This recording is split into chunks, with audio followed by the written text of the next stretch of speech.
So about Yu Yu Hakusho. Yu Yu Hakusho has been on my watch list for an eternity. I have a really long list of anime and manga that I use. Whenever I finish a series and don't have anything in mind, I go to the list to pick out something random from it. I just pick whatever name sounds most interesting at the time, since I usually don't remember why exactly I put this series on the list. And Yu Yu Hakusho is one of the first series that I ever put on this list, but I look at it from top to bottom, or newest to oldest, and I basically never get anywhere near the top of the list I made, which led me to never really ever getting around to watching Yu Yu Hakusho. And then when I remember the series exists, it's when I'm already in the middle of another series, and I don't like to pick up more than one series at a time like that, so this cycle just rinse and repeats over and over. Yu Yu Hakusho is a popular series, but it's not trendy. Pretty much any anime fan you ask will know this series by name, but you never see anyone talk about it. It ended a pretty long time ago, so it makes sense that it's not talked about much, but it doesn't get much publicity anymore. I probably put Yu Yu Hakusho on my watch list only a little bit after I finished Hunter x Hunter, which was 4 or 5 years ago at this point, so I've been sitting on this series for a while. I mean, until now. I managed to finally break the cycle and watch Yu Yu Hakusho. So today I wanted to talk about my initial impressions about it, what I like so far, and my opinions on it as a blind experience.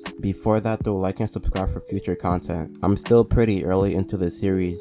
Where I'm at right now, Yusuke just got employed as a detective. Or to be more specific about it, right now I'm at the part where Yusuke is collecting the 3 great artifacts. So far Yusuke collected 2 out of the 3, and Hiei has the last one that Yusuke needs. Even though I have heard and known about Yu Yu Hakusho for a while now, I somehow still have zero knowledge about the series. It's not trendy, so information about it isn't just actively floating around the internet, but it's still a very popular series, so you would think I know at least a little bit of what goes on in the show. But somehow the most I know about the show is that Yusuke has a spirit gun as his signature move. I know the names of none of the popular characters, besides Hiei since he just got mentioned. I know other characters, but I know nothing about them. I'm guessing Hiei eventually joins Yusuke's group, based on how he seems to be a main cast character for promotional stuff like thumbnails, and the eye catcher which shows Hiei hanging out with Yusuke and a group of other characters. The Kurama guy was in the eye catcher too now that I think about it. He was the guy with the second artifact, and seemed pretty chill with Yusuke. And now that I'm mentioning it, the ginger delinquent was also in the eye catcher. I don't know how, but I'm guessing he learns to use spiritual power down the road. He was mentioned to be spiritually sensitive,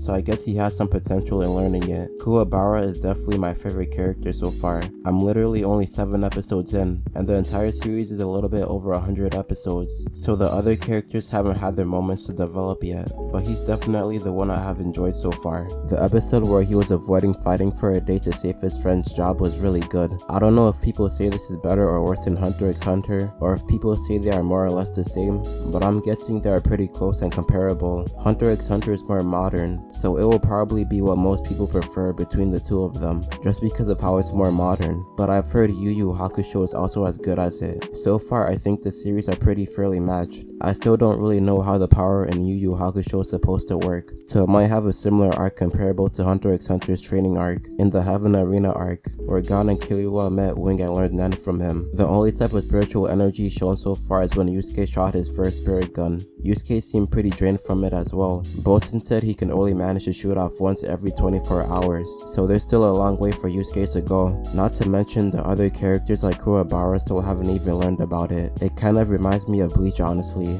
Bleach probably got some sort of inspiration from Yu Yu Hakusho, at least a little bit, because the way Yusuke and Ichigo both gain spiritual powers that eventually influence their relationships in the regular world is pretty similar. Orohime and Chad eventually learn about Ichigo being a soul reaper, and both of them learn to use spiritual powers of their own to try and help Ichigo. The same is happening in Yu Yu Hakusho with Yusuke and Kuwabara. Keiko might be the Yu Yu Hakusho equivalent of Orohime. I don't know if she will get spiritual powers of her own later on, but I say there's a pretty good chance that she does. She's already pretty involved with it, with how Yusuke interacts with her in her dreams, and she was the one that helped Yusuke come back to life.